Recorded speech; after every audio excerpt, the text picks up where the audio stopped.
सबको राधे राधे जी। आइए हम जानते हैं ये जो तिलक लगाते हैं गोपी चंदन होता है ये इसका क्या महत्व है।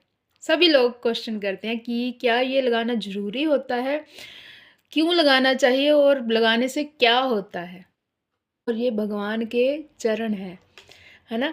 और ये जो तिलक का महत्व है ना दोस्तों, हमारे जीवन में इसका बहुत ही प्रभाव पड़ता है, बिल्कुल पड़ता है चंदन लगाने से। एक तो ये हमारी पहचान है। जैसे आप स्कूल में फॉर एग्जांपल किसी बच्चे को स्कूल भेजते हो, आप बिना यूनिफॉर्म के बच्चे को स्कूल नहीं ना भेज सकते हैं, है ना। ऐसे ही पुलिस वालों की भी एक यूनिफॉर्म होती है ना। आजकल एमबी कर रहे हैं लोग, स्टूडेंट कितना मतलब कि जो भी डिप्लोमा करते हैं सबकी यूनिफॉर्म है। ऐसे ही ये जो तिलक है और ये गले में कंठी माला है तुलसी की, इसका बहुत महत्व है। आज हम जानते हैं, तुलसी माला का भी जानेंगे अगले दिन। आज हम जानते हैं चंदन का महत्व। आइए छोटी सी स्टोरी से मैं आपको सुनाती हूँ, इसका महत्व बहुत है दोस्तों। ये पहले हम जानते हैं, ये जो हम लगाते हैं चंदन, ये है गोपी चंदन, गोपियों की चरणों की रज। ये आती है द्वारिका से। द्वारिका में गोपी तालाब है जहाँ पे उनकी रज, और इसका महत्व सुनते हैं। एक बार भगवान श्री कृष्ण ने लीला की। क्या लीला की? शायद हम लोगों के लिए ही है ये सब लीला भगवान की, है ना। होती है भगवान की लीला, भगवान भक्तों के लिए ही होती है, हमें समझाने के लिए। भगवान श्री कृष्ण ने एक लीला की। क्या? कि मेरे ना सिर में दर्द है ना।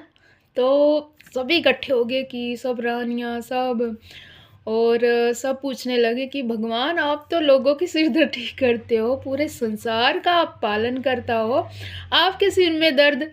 तो भगवान श्री कृष्ण हंसे और उन्होंने कहा, मुझे मेरे प्रेम जो प्रेमी भक्त है ना, मुझे उनके चरणों की जो रज मिल जाए ना, तो मेरा ये जो सिर का दर्द है ना वो ठीक हो जाएगा। भगवान श्री कृष्ण ने लीला की। और प्रेम भक्ति किसके अंदर है? गोपियाँ श्रीमती राधा रानी। सर्वोपरि प्रेम जो है वो गोपियों का और श्रीमती राधा रानी का प्रेम। इसलिए राधा रानी की रज चाहिए थी किसको? भगवान श्री कृष्ण को। तो ऐसे ही रज ला के दी गई तो भगवान का दर्द ठीक हो गया। और ये भी एक महत्व है ना तिलक का। भगवान ने उदाहरण दिया है। और ये हम जीवात्मा जो है पापी, हम तो कितने प्रकार के पाप करते हैं, बहुत छोटे छोटे। हमारे पैर के अंदर कोई चींटी भी मर जाती है, हम चींटियाँ देख के तो नहीं चलते कि चींटी ये है, बहुत सारी चींटियाँ, हमने पैर नहीं रखना, रखते हैं ना।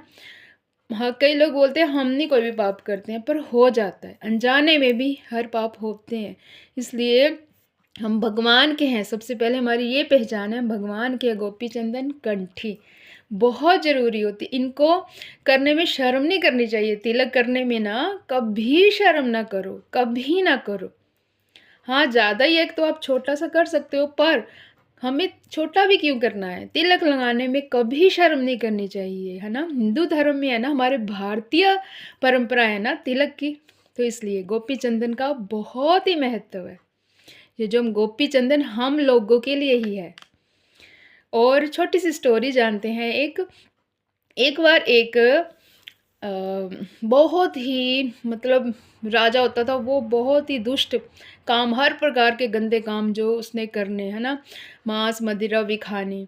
तो एक बार क्या हुआ, ऐसे जैसे कोई और दूसरा राजा था, उसको मारने के लिए ऐसे ही किसी और ने कि उसको भेजा कि उसकी गर्दन काट दी जाए। अच्छा, उसको किसने ऐसे जैसे मार दिया। तो जैसे ही उसका सिर कटा, उसकी गर्दन काटी किसी ने, तो ऐसे ही वहाँ पे एक कुंड था। उस कुंड में एक भक्त, एक साधारण भक्त भगवान का तिलक कर रहा था। जैसे घोल कर करते हैं ना तिलक, तो उसकी कुछ बूंदें गिर रही थी। तो वह जैसे ही उसका सिर कटा, गिरा उसके पास जाकर, तो वो उसमें चंदन लग गया उसको, उसके माथे, उसके सिर पे जो उसका सिर कटा। तो देखो अब कितनी महत्व है, ये स्टोरी से हम यही जानेंगे। और वो गया जब यमलोक की, इसको कुंभी पाकम नरक में, जैसे कढ़ाई होती है, गर्म कढ़ाई होती है ना, उसमें गिरा देते हैं जिन्होंने कुछ ऐसे कर्मों के अनुसार जो फल होते हैं। तो ऐसे ही जब उसको डाला गया ना दोस्तों, तो वो कढ़ाई का जो तेल गरम गरम होता है ना, उसमें डाला गया, वो ठंडा पड़ गया। तो क्या हुआ, यमराज ने कहा ये तो मेरी समझ के बाहर है, ये ऐसा कैसे हो गया? तो कहते हैं नारद जी से पूछते हैं, और हमारे श्री नारद जी बहुत ही भगवान के परम भक्त हैं। ऐसे हम कई बार बोल देते हैं नारद जी, अरे नारद मुनि, बहुत इज्जत प्रेम से बुलाना चाहिए। सबसे परम भक्त है हमारे श्री नारद जी, है ना? और नारद जी से जब पूछा गया तब नारद जी ने कहा कि ऐसे-ऐसे करके इसको जो है माथे पे गोपी चंदन का जो तिलक लग गया था, इसलिए ये अब आपका नहीं है, ये अब आपका दूत नहीं है, ये अब भगवान का है, ये भगवान के धाम जाएगा, है ना? ऐसे ही इस तिलक का बहुत ही महत्व है। ऐसे ही नारद जी ने उनको समझाया कि ये जो आप इसको सजा नहीं दे सकते अब, इस पे गोपी चंदन लग गया इसके माथे पे, आप इसको सजा नहीं दे सकते, ऐसे ही। और दोस्तों, पर इस स्टोरी से हमने ये जाना कि पापी से पापी भी माथे पे चंदन कंठी जो है यमलोक में नहीं जाएगा, इसका महत्व है। पर इसका ये नहीं है हमें इसका तिलक का सम्मान करना है। कैसे सम्मान करना है कि हमने ऐसे कर्म नहीं करने हैं जिससे कहा जाए कि अरे ये तो ऐसे कर रहे हैं टिक्के वाले, तिलक वाले, है ना? इसलिए दोस्तों जो है हमें हमारे श्रील गुरु महाराज जी ने जो हमें दिया है उसका इज्जत सम्मान करके उसको, और उस पे आचरण करके, सबसे पहले आचरण। अगर हम तिलक लगा के ये कंठी डाल के कुछ भी गलत करते हैं, बोलते हैं कुछ भी, तो बहुत प्रभाव पड़ता है हमारे जीवन में। इसलिए हमें अच्छा-अच्छा सोचना, अच्छा-अच्छा बोलना है, अपने ही दोष देखने हैं, अपने को ठीक करना है।